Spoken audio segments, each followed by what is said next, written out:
We're all 11th and 12th graders, and we all have to deal with failures, setbacks, with external responsibilities, distractions, and whatnot. Ignore the random noises, choose the right war, and then give yourself fully to it.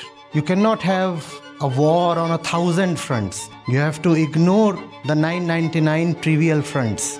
Choose the one thing that's worth doing in life, and then allow yourself to be fully immersed in it. Please remember, Arjun fought so many wars in his life. The Gita came to Arjun only when it was the moment of the highest battle. You'll have to choose the highest battle for yourself, and then you'll have Krishna and Gita for yourself. How can an individual live without seeking validation or recognition from an authoritative figure, especially when it has been withheld in the past? Let the higher self be the authority. And when you have the right authority within yourself, then you do not require somebody outside of yourself to be the authority. The punishment for not having an internal authority is that you'll have to tolerate an external authority. Do you want to tolerate that? As teenagers, it is really difficult for us sometimes to comprehend and navigate through our emotions. Until you have seen the Himalayas, appears like Mount Everest. Greatness is a rare thing. So it's best then to go to the rare ones through their works, specifically books. Without reading, you will be consumed. The world is such that it will suck you in and destroy you. Good afternoon, sir. I'm Siddhi Deshwal. I am in 11th grade right now. And first of all, your words, they truly inspired me. My mother is a big follower of yours, so she's told me a lot about you. One thing which I really wanted to know is that we're all 11th and 12th graders, and we all have to deal with failures, setbacks. We have to deal with external responsibilities, distractions, and whatnot. So, the Gita, it's not just a religious book, it's also a life coach. So any verses in it or any advice from it which you would like to explain to us, which helps us deal with that specifically? Ignore the random noises, choose the right war, and then give yourself fully to it.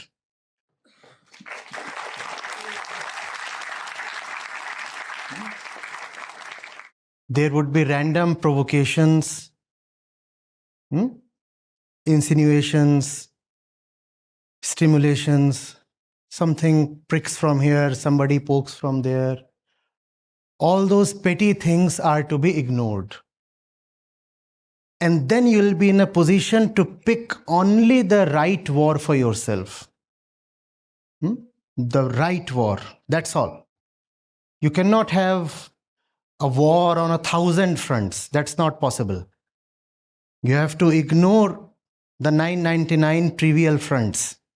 Choose the one thing that's worth doing in life, and then allow yourself to be fully immersed in it, totally immersed in it. That's what Sri Krishna is telling Arjun. Now fight. You have lived all your life only to come to this point. Now you can't run away. Fight. This is the right battle. And this is not something you can abscond from. And please remember, Arjun fought so many wars in his life. The Gita was not delivered. The Gita was not delivered. The Gita came to Arjun only when it was the moment of the highest battle. You'll have to choose the highest battle for yourself, and then you'll have Krishna and Gita for yourself.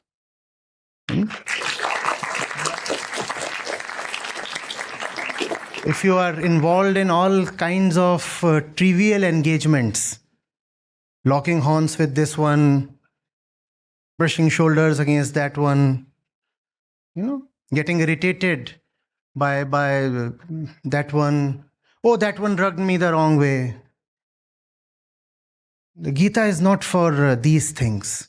You need to have a battle worthy enough. And then you will have a life great enough. Yeah. Thank you so much. Good afternoon, sir. I'm Divyanshi. I wanted to know, how can an individual live a life without seeking validation or recognition from an authoritative figure, especially when it has been withheld in the past? No, authority is needed, yes. Let me reframe the question and then tell me whether I have rightly done so. What you do not want is an external authority. It's not that you do not want an authority at all. What is problematic is an external authority. Let your best discretion be the authority. How about that? Because internally, we are not one being, right? Have you seen? One part of you wants to play mischief. One part of you wants to say, no, what's the point in completing the assignment? Let me copy it from somewhere. What's the point in waking up and setting up the alarm and preparing for the exam? Let me just sleep through it. It's fine, you know. That's one part. And then the other part says, no. No. So there is a higher self within. There is a higher self within, and there is a lower self within. The lower self says, keep sleeping even through the moments that beckon you, that call you to accept the challenge. That's the lower self, right? The higher self says, don't worry about the damage you will suffer. If the challenge is worth it, accept it. That's the higher self. Let the higher self be the authority. And when you have the right authority within yourself, then you do not require somebody outside of yourself to be the authority. An external authority or an external discipline is needed only because we lack internal authority and internal discipline. Then the external authority comes and says, you be disciplined, you move this way, you follow this schedule, you stick to this deadline. That's what the external authority does, right? Sets do's and don'ts, operation manuals, right? Codes of conduct. That's what the external authority does, and says, you'll have to take validation from me. I'll authorize, I'll approve, I'll permit. All these things can be done by the internal authority also. The punishment for not having an internal authority is that you'll have to tolerate an external authority. Do you want to tolerate that? Then be your own strictest authority. Thank you, sir.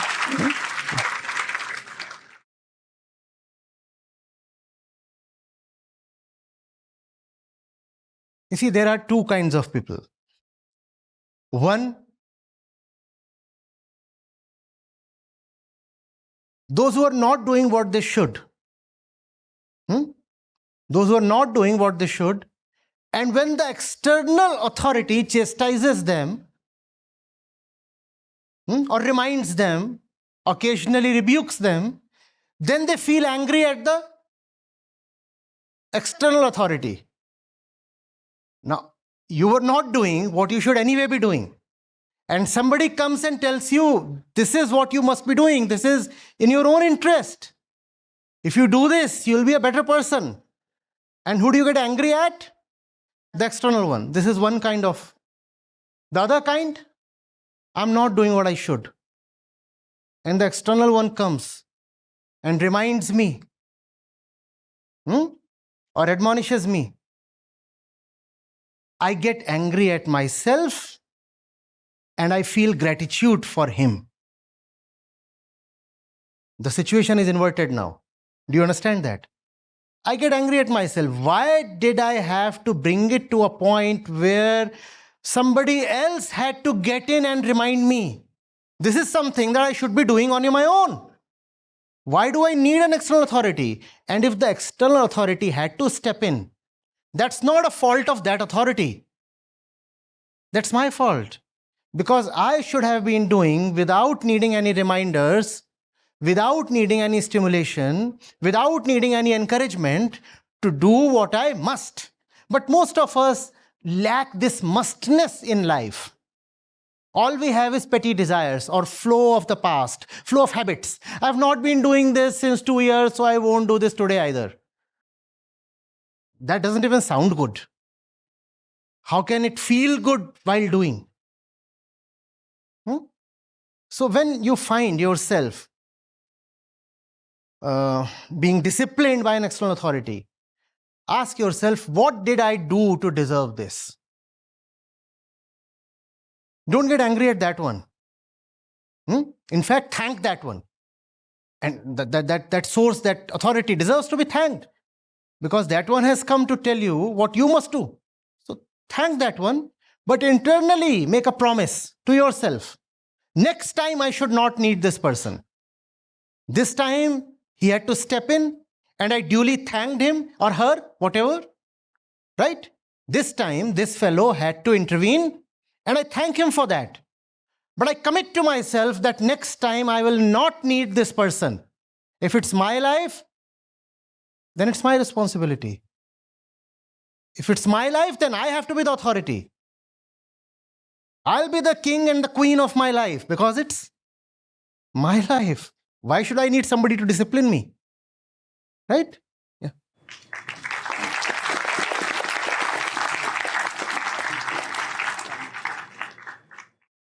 Greetings, Acharya sir. I'm Navami. I'm a student of class 12. And I would feel that, this age that we're in, all of us students here, we're quoted as teenagers. And my question would be that as teenagers, it is really difficult for us sometimes to comprehend and navigate through our emotions, especially Through our emotions. navigate through our emotions, what we're Emotions, feeling. yeah. Especially as a lot of these emotions that we feel are really unfamiliar and new to us. And we end up thinking, oh, my problems are much bigger than what they actually are. So, what advice would you give to all of us here? Thank you. Very pertinent question. See, until you have seen the Himalayas, even the little hillock in your backyard, appears like Mount Everest. You get this? The mistake that we make as young people is that we take our surroundings as the universe. And we take tradition as the truth. We feel that if something is not visible in our surroundings, it probably does not exist at all. And the way the human species is, it is very, very probable, almost 100% certain, that what any of us will have in our surroundings, in our vicinity, will be dwarfs. And that's not an insult to the society that we have around us. That's the fundamental human condition.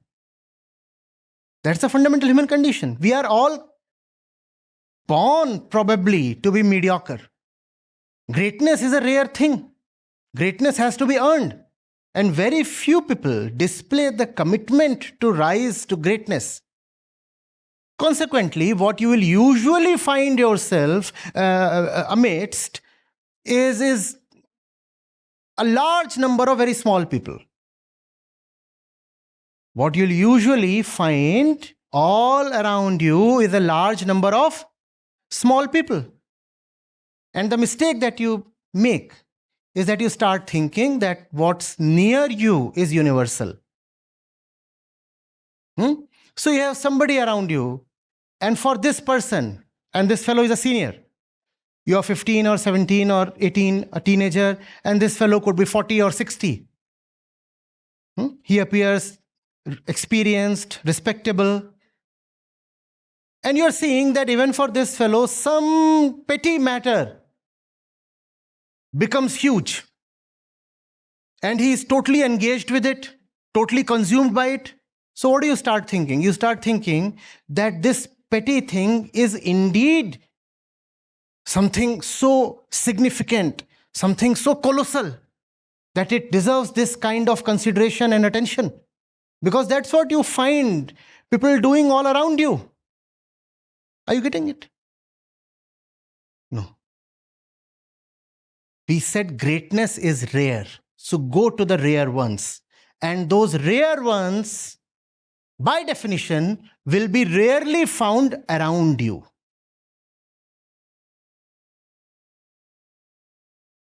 You will have to make special efforts to go to them. It is an extremely rare thing to find the rare one right next to you.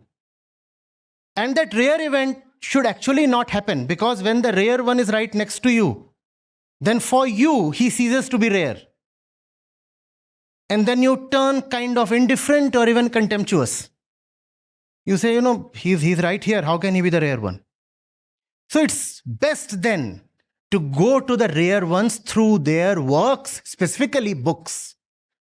Books is where you will find those who could just ignore the petty and little things of life. And you look at them and you see what all they stood through, what all they took in their stride. You look at the challenges that they happily endorsed. And then you look at your own troubles. And what do you find? You find your troubles are tiny, puny. And then you say, I don't need to give too much attention to my troubles. Look at this one. Look at this one in the book. And I'm not talking of a fictitious figure here. We are talking of real people who have lived, breathed, and died on this planet. Look at them. But they won't be found in the neighborhood. It's going to be very difficult if you look for these figures in the neighborhood Khannaji or Tauji. Difficult. Not maybe impossible, but the probability is like 1 upon Avogadro's number. Are you getting it? If you do not come in touch with, as they talk of in Hindi, the Koop Manduk, the frog in the well. What does he know of the ocean? If you have not known the ocean, at least know those who have known the ocean. At least you'll have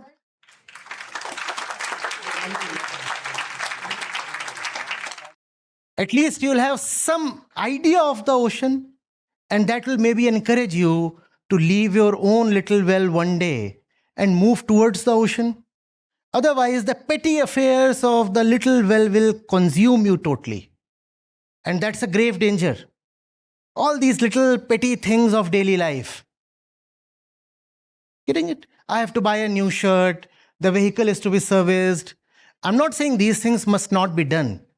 These things must be done, but it must also be remembered that these are very trivial things. The vehicle needs to be serviced. Somebody uttered a bad word to me.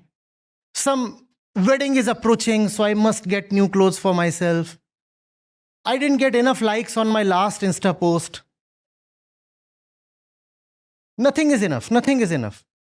But when you are with the greats through their work, through documentaries made on them, through their biographies, through their autobiographies, then you realize what life really is about.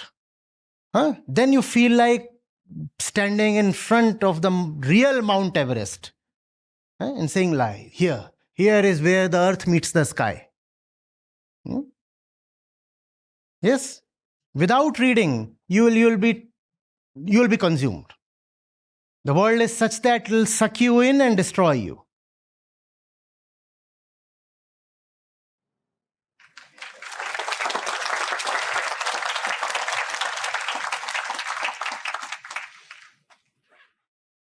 Good afternoon, Prashant sir. My name is Anugrah. So my question is for you is that today's generation, while being exposed to internet, is making certain choices that will affect them in the future. For example, their lifestyle, like they want to flaunt it, like you have said earlier in your speech only. So how does one navigate through this without getting affected by their surroundings, what others are doing? No, you can get affected by what others are doing, but those others have to be worthy others. Worthy others. You don't need to be influenced by every Tom, Dick, and Harry. But fortunately for you, We are a species that keeps records, details, accounts of history. And since we are in the 21st century, post Christ, we have more than 3,000 years of history of greats available to us. Allow them to have an impact on you. Why not go to the great scientists or athletes or artists or even warriors, philosophers? Why not go to them? Why not sit in their company? Why is it a compulsion on you that you must be only around your Insta community? I'm asking you, even that is virtual, right? Will you ever physically see all the people who have liked your posts? No. Even they are virtual, right? And if you have to deal with virtual people, why not deal with the greats of the past? They didn't do it necessarily for themselves, whatever they did. So many of them wanted nothing really from the world because they were already all right. They are already fulfilled and joyful doing what they did and living how they lived. But they still left very detailed accounts for you because they loved you. Because they knew that it would not be easy for you to find something comparable to what they had found. So they left behind their accounts, their stories. It's like inheritance, real inheritance, not the kind of material inheritance that we get from parents and grandparents, not that. Something much, much beyond that. They left it in their love for your sake. Getting it? Allow them to leave an imprint on you. Great books, that's what you need. Allow yourself to be inspired. Do not bear the tyranny of the immediate. Because these are my classmates, so I have to be with them. Not necessary. These are the kind of people in my society. What do I do? Jeena to inhi ke saath hai. Not necessarily. For some practical reasons, yes, we have to be with the people around us because we are social people, obviously.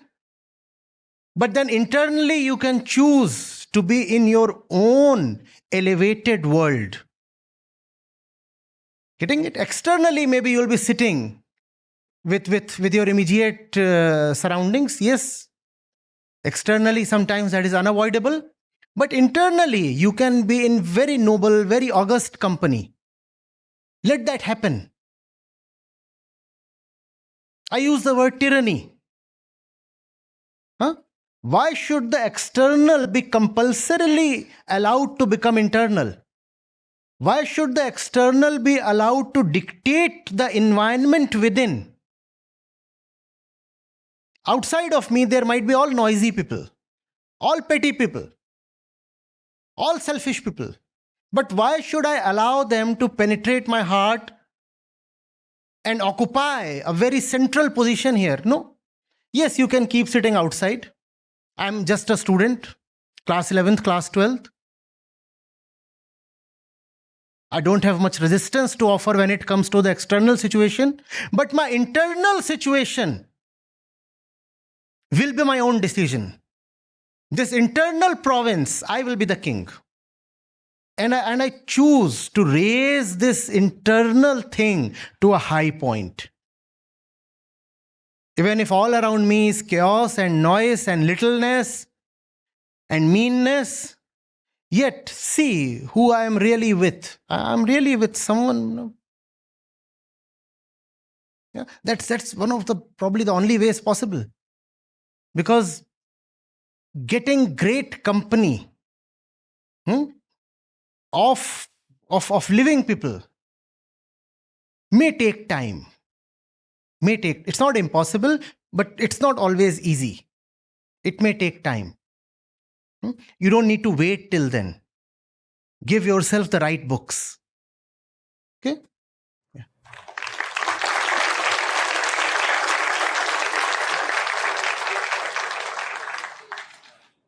Good afternoon, sir. I'm Gurnoor Kaur of class 11th.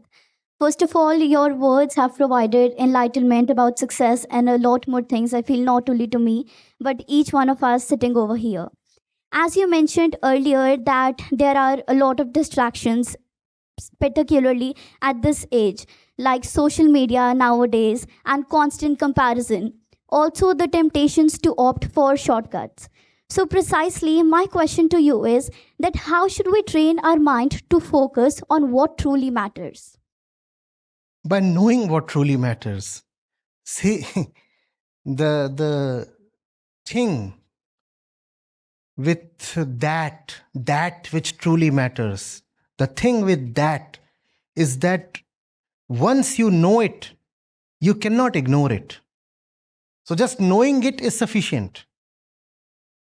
Once you know what is really, really important, you will be helpless. You will be choiceless. You will no more have the option to see it and yet unsee it. To come to its greatness and then turn your back to it. That will become impossible. So seeing is sufficient. But how do you see? How do you know what is truly important? By not being in a hurry to accept the definitions of importance handed over to you by tradition. See, tradition does not want you to independently figure out what is important in life. Tradition tells you in advance, this is important, right? You didn't decide it for yourself. You were told such things are important, right? And you just bought them. You didn't even buy them. You believed in them. Now that has to stop. You're grown-ups. You must question. You must ask. You must inquire. You must experiment. Because if you have ready-made definitions of what is important, then you will never come to what is truly important. You must reject all the definitions that tradition has handed over to you. You must pick such and such subjects in class 11th and 12th. That kind of college is wonderful. That stream offers great opportunities. Now, whatever opportunities mean, there is great scope in that field. And what the word scope means always remains fuzzy. But these are buzzwords, no? Scope. Now, what does scope mean? What do you mean by scope? Well, we don't know. Potential for what? We don't know. What kind of success?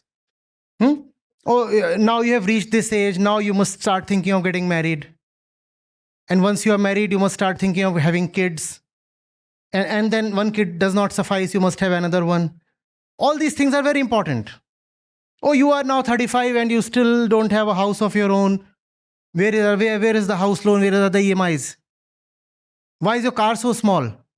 It's important to have a big one. How do you know all these things are important? I'm not saying they're not important. I'm saying the definitions must be your own. And then, if on your own, independently, in your own discretion, in your own wisdom, if you decide that these things are indeed important, then so be it. Then it's fine. But don't take these things on a platter, on face value. Just because somebody says it is important to be like that or do that. No. I'm not rejecting you. I'm asking you to explain. I'm just saying this is something so intimate that I must be allowed to independently come to it.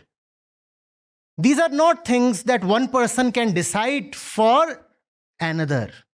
There are some things that a young man, young woman should do very, very individually, without interference,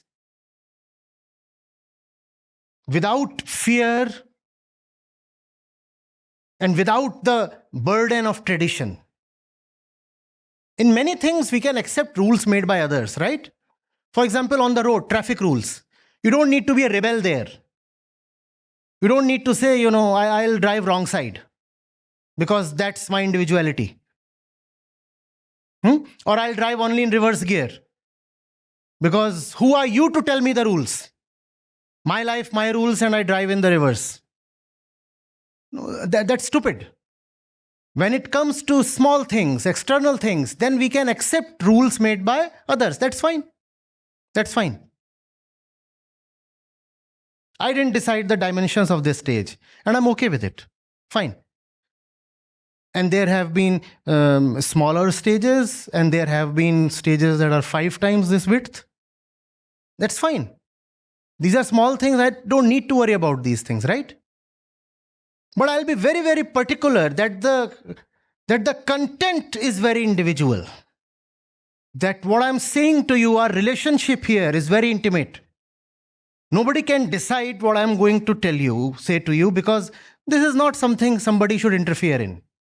Yes, you can dictate all other things. Fine, that's fine. That's fine. Are you getting it?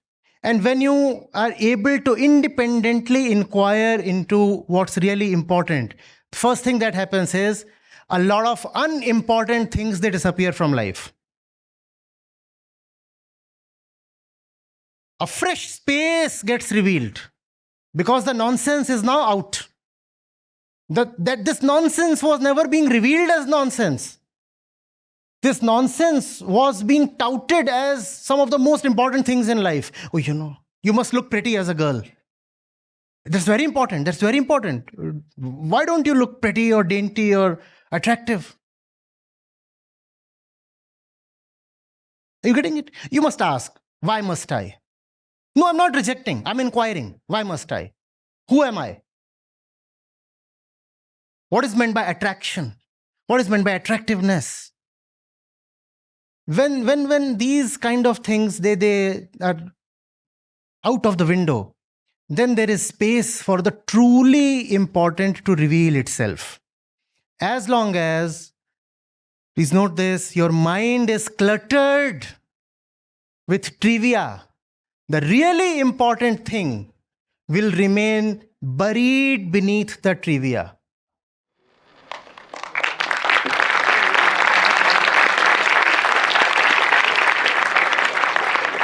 So you don't really need to discover what is important. It will show up. But it can show up only, first of all, when you have cleared away and decluttered the nonsense.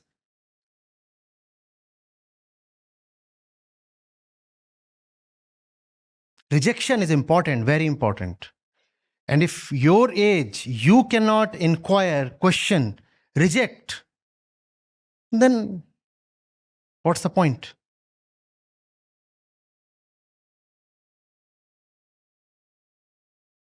We said tradition is not truth, mind you.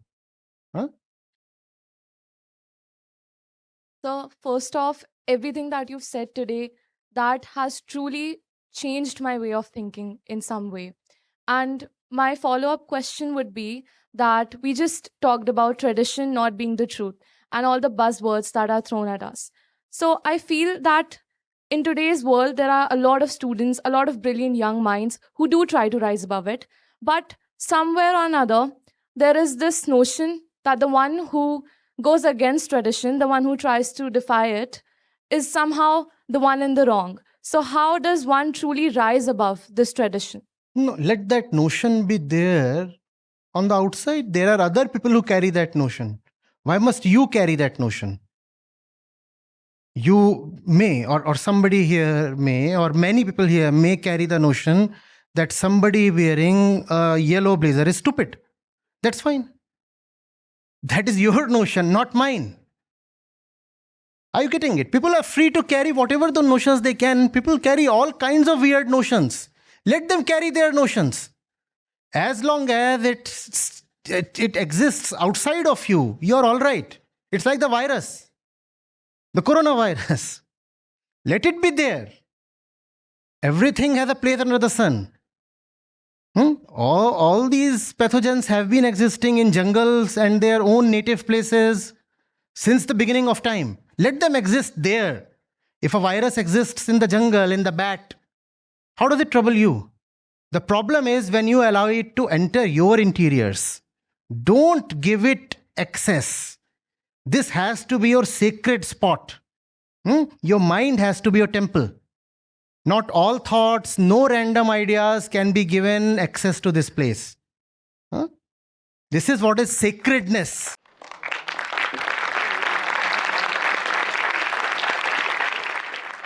As you mentioned, that it's not always the case that we should agree to the age-old tradition, the age-old principle that has been laid out from the years, from the ages.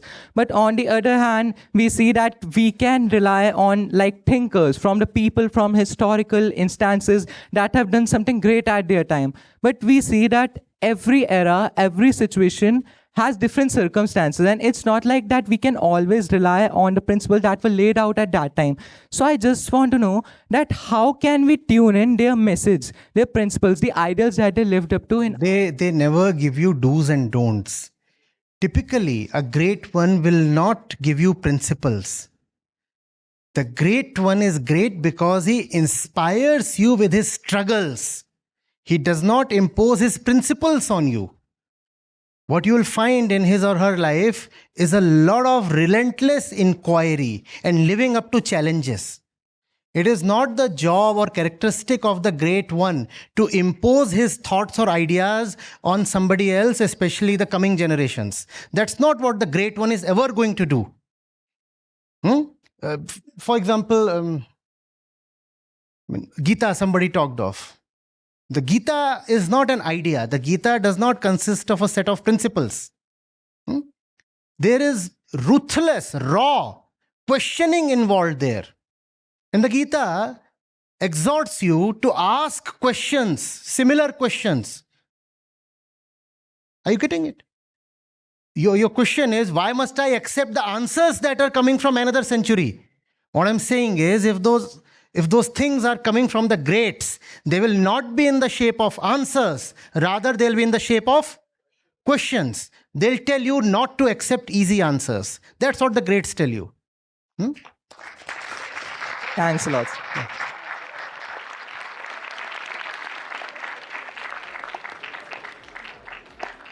Sir, on behalf of everyone, I would just like to say from the bottom of my heart, thank you.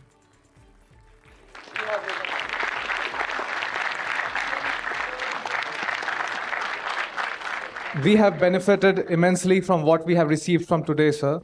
This session will not leave us the same anymore. I'm glad. Thank you so much. Thanks very much. Thank you so much, sir. With this, I would like you to please sign some books for our dear students.